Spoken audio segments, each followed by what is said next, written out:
Welcome to week 7 of CIT225. You guys are doing great. You're halfway through. You're halfway through and you're doing fantastic. And I'm very excited for the progress you've made. A lot of you are nailing it every turn. The rest of you are doing a great job and getting it, maybe not on the first try, but maybe on the second. So that's nothing to be ashamed of. It's a difficult topic, especially now as we get deeper into this. Week 6 had some challenges, but everyone has met them so far. So week 7, we're going to talk about the lab. We're going to go over the lab in this video, what to expect, and I'm going to give you a bit of a insight into the final step 4, which is asking you to write a rather significant query using something called a case statement. And I showed you an example of a case statement the other day. I'll go over that again real quick. And okay, let's get going here. So let's quickly talk about what a case statement is. Sometimes when you write a select query or you've got something going on, you need to have, I guess it's going to have criteria on the select statement. So I need to calculate something based on the criteria there. For example, the example I gave you was if the release date of the items in the item table fell within a certain range, it was going to be marked that it was on sale. That's a really simple way of looking at it. The query has the query that you need for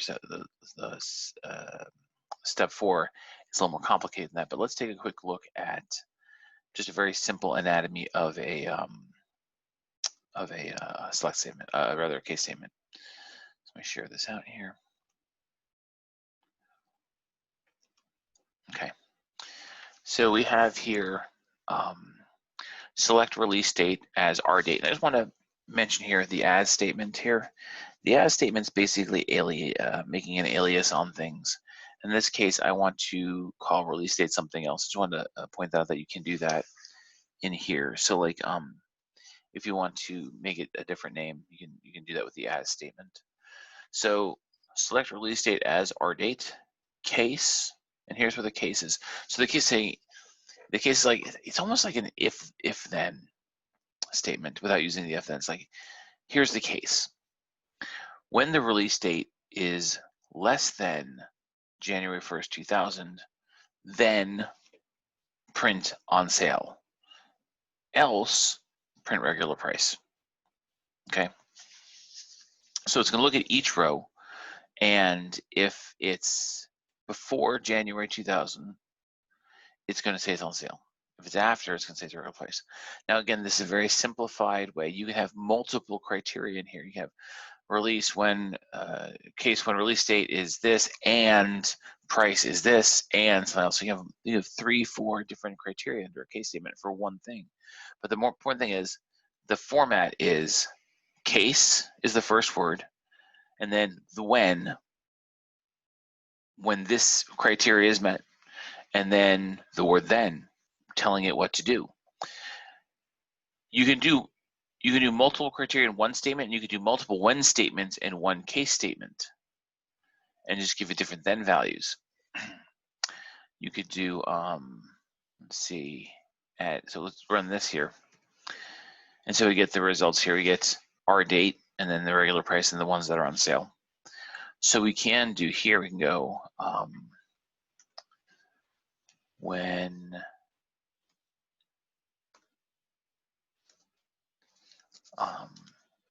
release date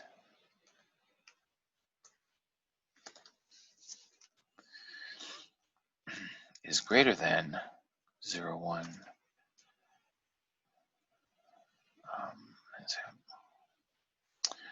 quote 01, oops, 01, my number's lock was on, Jan 00,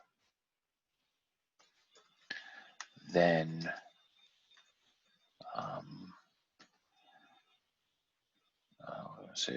then double price.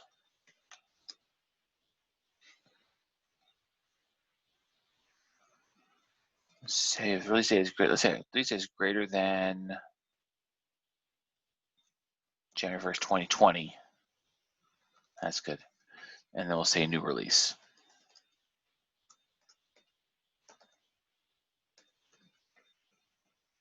and then else regular price. So you want to put that else statement there to say if nothing matches this criteria, something we gotta want to be a regular price. So you'll see what happens. So here's what we had here. If we look at this, we're gonna have one new release here, I think, with our list. So when I run this query, oh, got an error. Release day. Oh, it's not release day, it's release date. Oops. I'm sure most of you saw that mistake. So again, okay, now we have one new release, two new release, three new releases. So again, we can have this criteria. So if we look, let's actually take a quick look in the items table. Select star from items.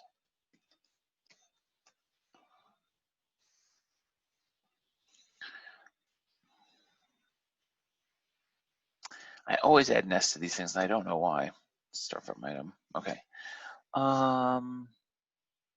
Let's add something to this.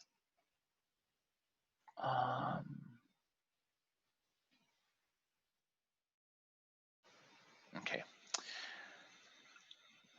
Let's add here and rating ID.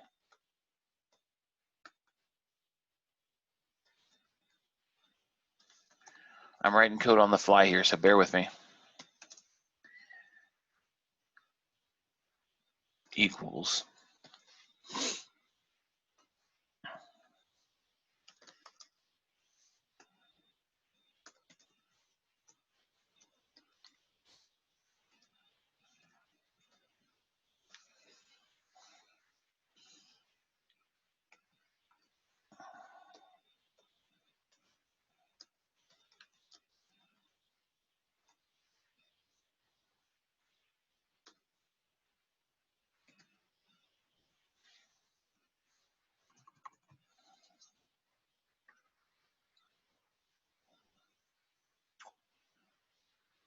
Do something really quick here.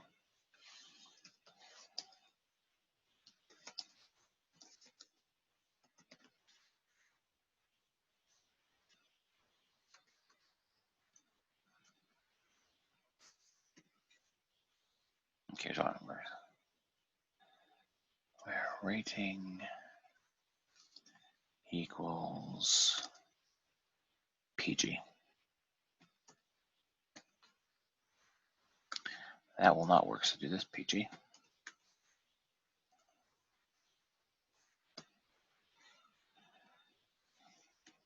Okay.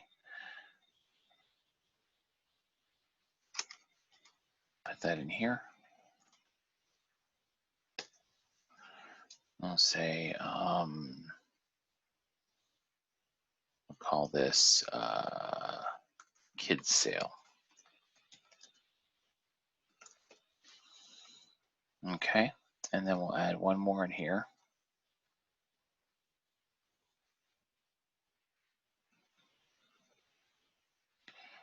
And then we're just going to say this one is just that. And we're going to call it on sale. Okay.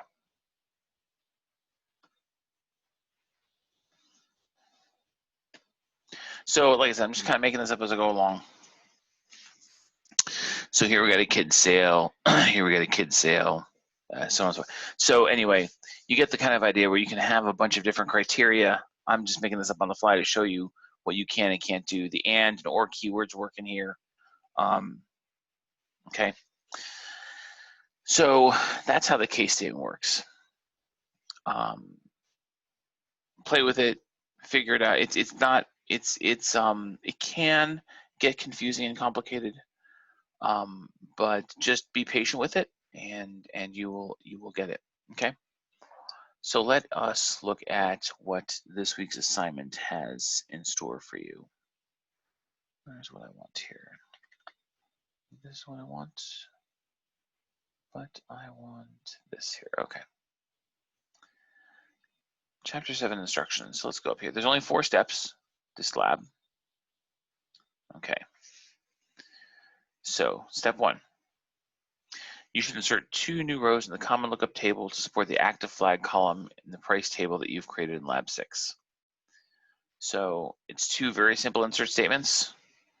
Common lookup table is price, column is flag, active flag, code is Y, type is yes, meaning is yes. So make sure that you hit all the columns, and this is what you should have when you're done. Okay. So just be careful with the insert statements. This is an easy one. You guys have got this one. You've done this one 1,000 times at this point. Well, maybe not 1,000, but enough. Next one, insert 3 new rows in a common lookup table to support the price type column and the price in the price table. Add 3 new columns in the column lookup table to support the rental item type column in the rental table. So here we are. So price, column price type, code 1, 1-day rental, meaning 1-day rental. And if we look at you can see where they're supposed to go in. If we do a quick look over here, it's not going to be quick. If we do a quick look over here at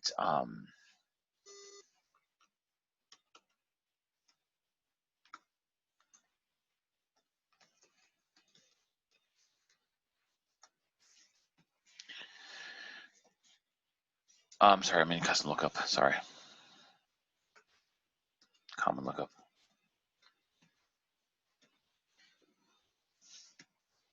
Okay, we see we've got common lookup ID, type, meaning, created by, created date, lookup table, column, and code.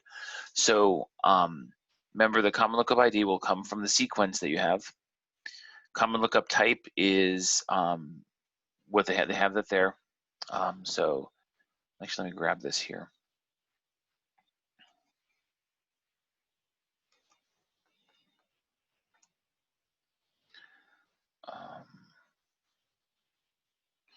Drop that right into here.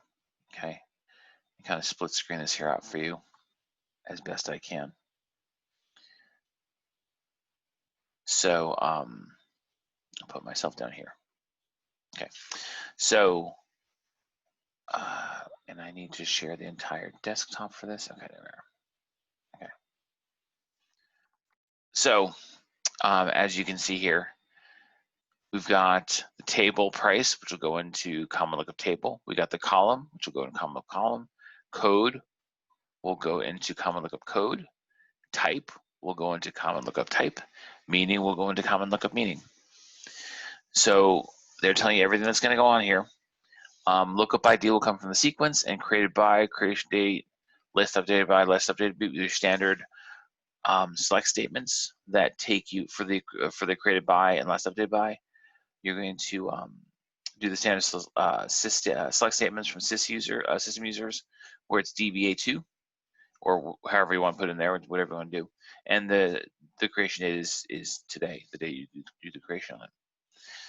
Okay, so again, you got that, and that's what this should look like. So when it's done, you should get these results.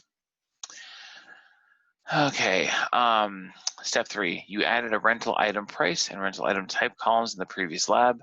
Here you update the rental item type column with the values for all pre-existing rows. After you've updated the pre-existing rows, you add a not null constraint on the rental item column type. Okay, so what's happening here, so here, let's read this real quick. Update the rental item type column with values from all pre-existing rows. You can add the foreign key and not null constraint on the rental item type column in steps B and C, respectively. You cannot populate the rental item price until you get to lab 8. So next week, you're going to populate rental item price. Right now, so you can't create this rental item price constraint, you can't put that on there yet. So you just don't worry about it. So what you're doing is you're, after you insert the data, you're going to put a foreign key constraint on it, where it's looking at a common lookup ID, rental item type, in the rental item table, okay, is going to foreign key to common lookup and the common lookup ID for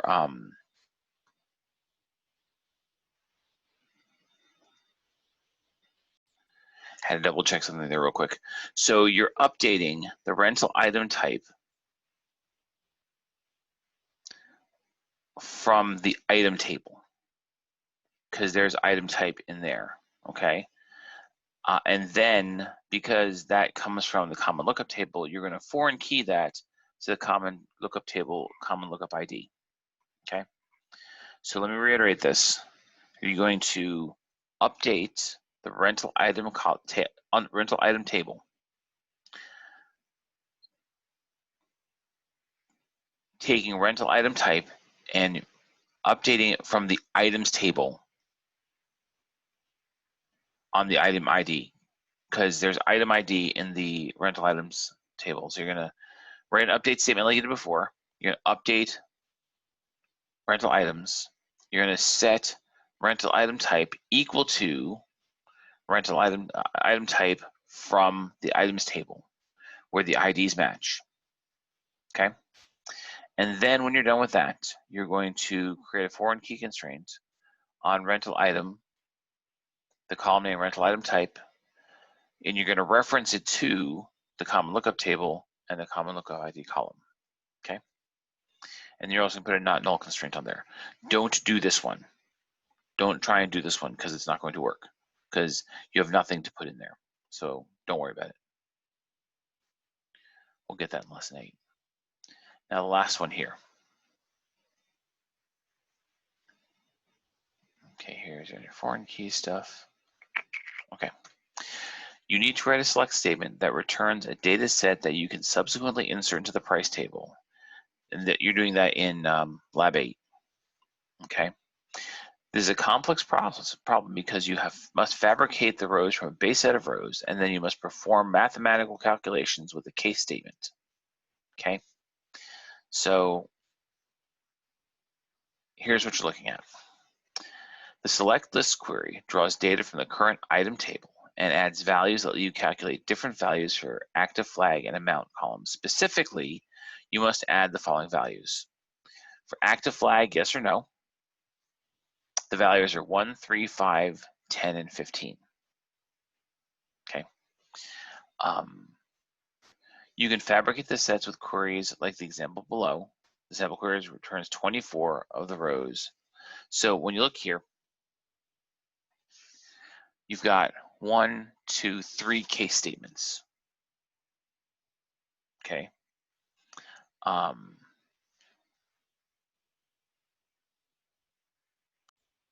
Okay, so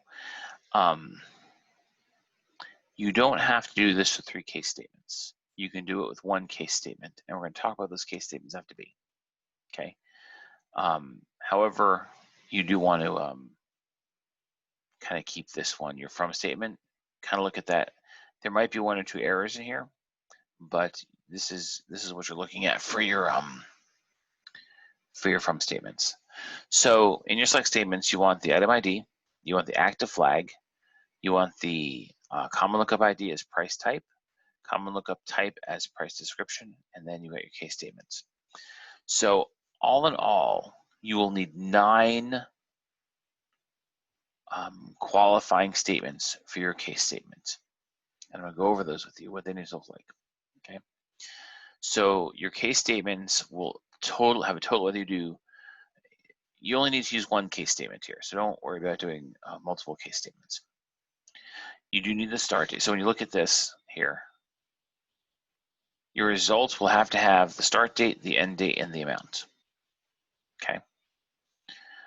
Don't worry about doing case statements for the start date and end date. I'll show you how to do that in a second. But I want to talk to you about what the case statements have to be. So there's a rough little spreadsheet I threw together here for you to get to see what this is. So you have 9 qualifying criteria. That should be 3, not 10. Okay.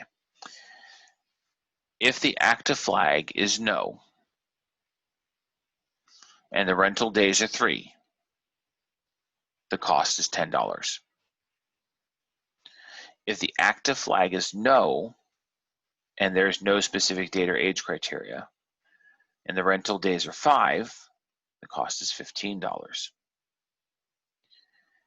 If the active flag is yes, and the release date is greater than or equal to the system date minus 30, and the rental days it's a 1-day rental, then the cost is $3. If the active flag is yes, and the release date is greater than or equal to the system date minus 30 days, and it's a 3-day rental, the cost is $10. If the active flag is yes, and the release date is greater than or equal to the system date minus 30, and it's a 5-day rental, the total cost is $15.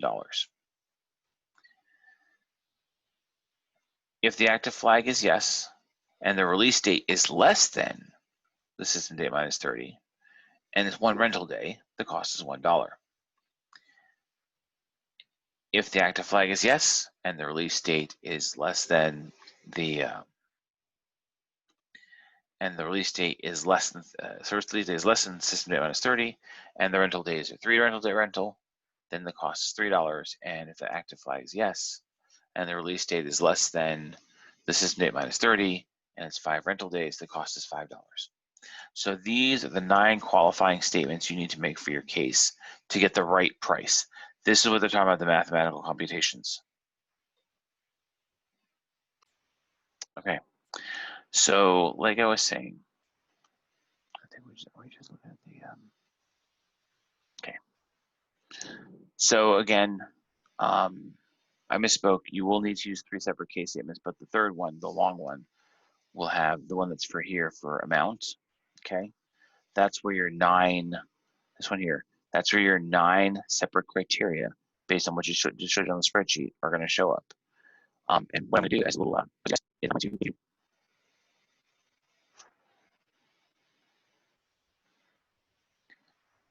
okay.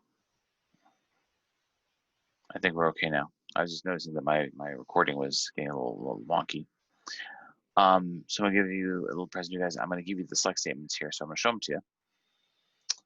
So the 2 case statements you need to write are these 2. The first 2 is case when iRelease date is not null, then iRelease date, else put the system date in, and as start date case when active flag is N and release date is less than the system date minus 30, then iRelease date plus 30. So here's the first 2 case statements you need to make. It's your end date and your start date, okay? I'm giving that to you because the last one to write is the bear. And again, real quick, here are the 9 different criteria you're going to need to use to get that to work. You should have 135 rows returned when all is said and done. So when we look at our thing here, we scroll down to the bottom of it, this is what you should have returned, okay? All right, so I think that covers everything I wanted to talk with you guys on today. I've given you, I'll go ahead and put this piece of code in with the announcement so you can copy and paste it in, and the rest is up to you. I think you got this. I think you can do it. So if you have any questions, reach out to me. Ping me on messages or text me. You have my number. And you guys just keep up the really great work. I'm enjoying hearing from you guys and hearing from you on this and I'll talk to you guys soon.